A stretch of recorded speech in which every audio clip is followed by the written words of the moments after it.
नमस्कार दोस्तों, चैनल पर आपका बहुत बहुत स्वागत है। आज मैं आपको एक ऐसे महल के बारे में बताने जा रहा हूं जो अपने आप में विलक्षण है। ऐसा महल जिसमें अभी तक कोई रहा नहीं लेकिन महल बना खड़ा हुआ है। ये लगभग 450 साल पुराना है।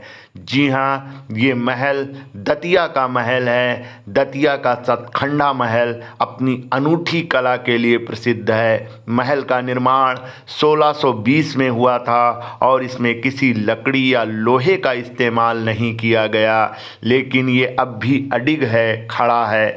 भारत में कई ऐतिहासिक महल, किला या इमारतें हैं जो अपने भीतर वास्तुकला की अद्भुत रचनाओं को समेटे हुए हैं। यही कारण ही है इन्हें भारत की प्राचीन धरोहर कहा जाता है। बात करें मध्य प्रदेश की तो ये देश का एक ऐसा राज्य है जहां कई आलीशान महल और किला हैं। इन महलों की अद्भुत कलाकृति देखने देश विदेश से लोग यहां आते हैं। मध्य प्रदेश राज्य में ऐसे कई जिले भी हैं जिनमें गौरवशाली अतीत जुड़ा हुआ है। इन्हीं में एक है मध्य प्रदेश राज्य का दतिया जिला का सतखंडा महल। ये महल अपनी अद्भुत कला के प्रतीक के लिए प्रसिद्ध है। साथ ही इस महल से कई रोचक बातें भी जुड़ी हुई हैं। हालांकि प्राचीन समय में दतिया बुंदेलखंड क्षेत्र के अधीन राज्य था, जो कि अब मध्य प्रदेश के जिले में आता है। आपको ये जानकर हैरानी होगी कि 7 मंजिला खूबसूरत दतिया का सतखंडा महल के निर्माण में किसी प्रकार की लकड़ी या लोहे का प्रयोग नहीं किया गया। इसके बावजूद ये महल इतने सालों से आज भी अडिग खड़ा हुआ है। साथ ही ये 7 मंजिला खूबसूरत महल सिर्फ एक रात के लिए इस्तेमाल किया गया था, यानी एक दिन के अलावा इसमें कभी कोई नहीं ठहरा। जानते हैं दतिया के सतखंडा महल से जुड़े कुछ ऐसे ही रोचक पहलुओं और इसके इतिहास के बारे में। मुगल शासक अकबर की मृत्यु के बाद उनके बेटे सलीम युवराज बने। युवराज बनने के दौरान सलीम ने अपना नाम बदलकर जहांगीर कर लिया। वीर सिंह देव के जहांगीर पर कई एहसान थे, इसलिए जहांगीर ने उसे ओरछा के सिंहासन पर बैठा दिया।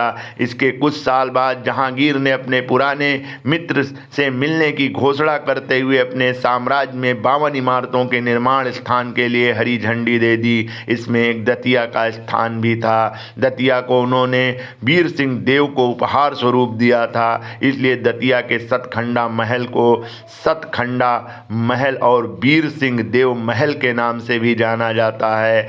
वीर सिंह देव को दतिया स्थान उपहार स्वरूप मिला था, इसलिए स्वयं वीर सिंह देव या उनके परिवार वालों ने इस महल का कभी प्रयोग नहीं किया। लेकिन एक बार शहंशाह महल में आए और ओरछा जाने से पहले एक रात इस महल में रुके थे। ऐसे में सतखंडा महल सालों से वीरान पड़ा हुआ है और एक रात के अलावा इसमें आज तक किसी ने इस्तेमाल नहीं किया। दतिया के सतखंडा महल से कुछ दिलचस्प बातें भी जुड़ी हुई हैं।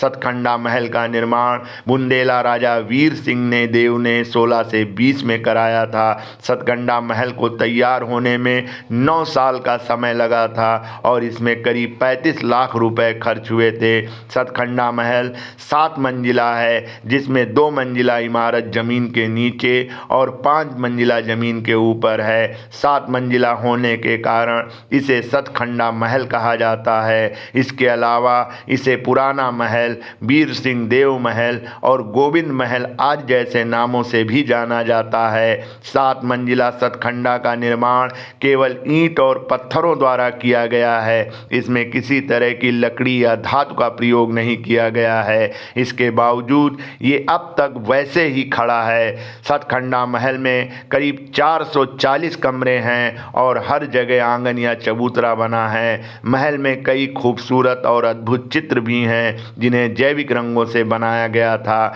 महल के परिसर में भगवान गणेश और माँ दुर्गा के मंदिर के साथ ही दरगाह भी है। मित्रों, जानकारी बहुत मुश्किल से मिलती है। अगर आपको चैनल पसंद आता है तो चैनल को सब्सक्राइब करें, लाइक करें और अपने बहुमूल्य कमेंट भी दें।